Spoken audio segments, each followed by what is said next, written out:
Today we're going to learn how to use Blueberry.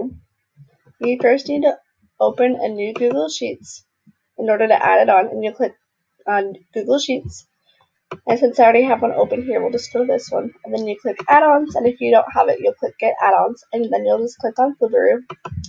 From there, you create a new form, and you can just make this form for your friends or your students, and it's really simple to grade. You first need to ask a couple different questions to identify them, such as what is your first and last name, and then I also asked for their email address so I can email them back their results. And then you can ask different multiple choice questions or short answer questions that are really simple to grade.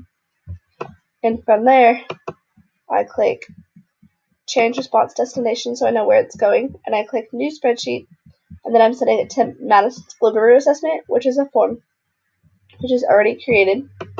And then as soon as I want the responses, I'll click Summary of Responses.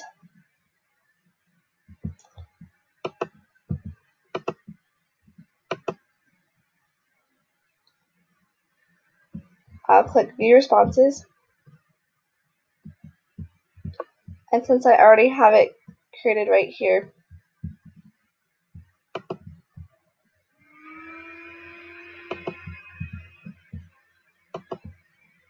and then if I want the responses, I'll click View Responses,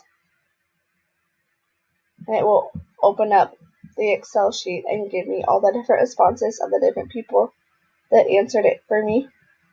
And then from here, I click Flip-through, and then I say, it would say grade assignment if I haven't already graded it. And from here, it has these different options. It shows you all the different questions you asked, and you can change like identify student. So since it's my first, I'm asking what the first and last name is, I'll use this one to identify the student. And then these different questions, I'll just do normal grading, but you can also do skip grading or grade by hand if you want to grade it a different way. And then you can also choose the number of points that the questions are worth. And then for the email address, it also identifies the student, so I'm going to keep that as identify student.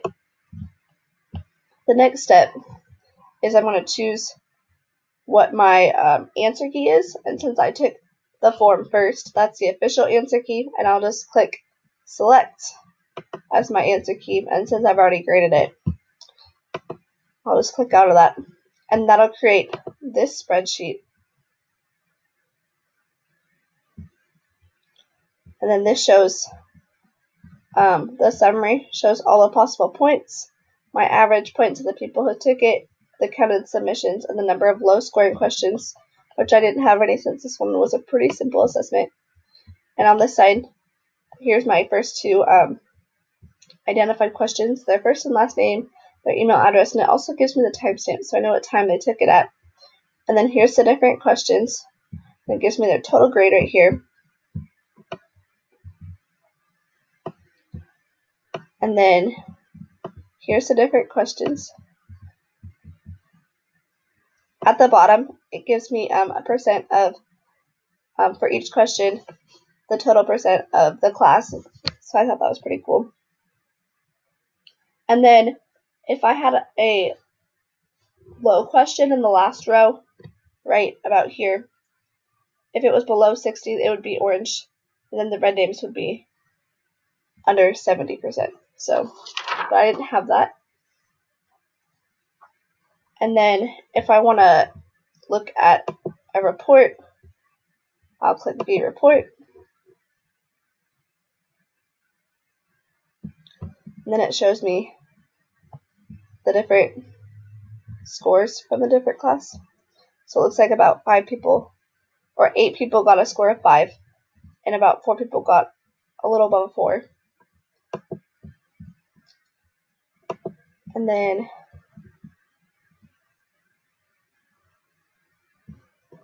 I can also email the grades.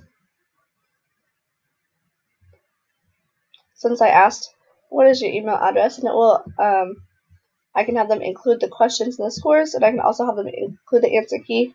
Then if I want to send a message, I can too. And since I've already done that, I'll skip that step. And then some of the advanced steps, if I click Flibaroo, and then I click Advanced, I'll go to Advanced Options.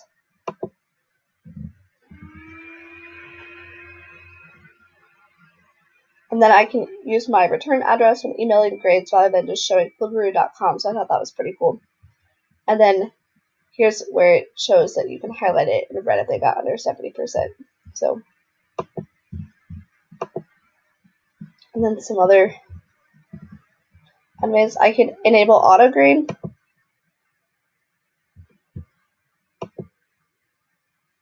And that just lets them automatically grade it. So,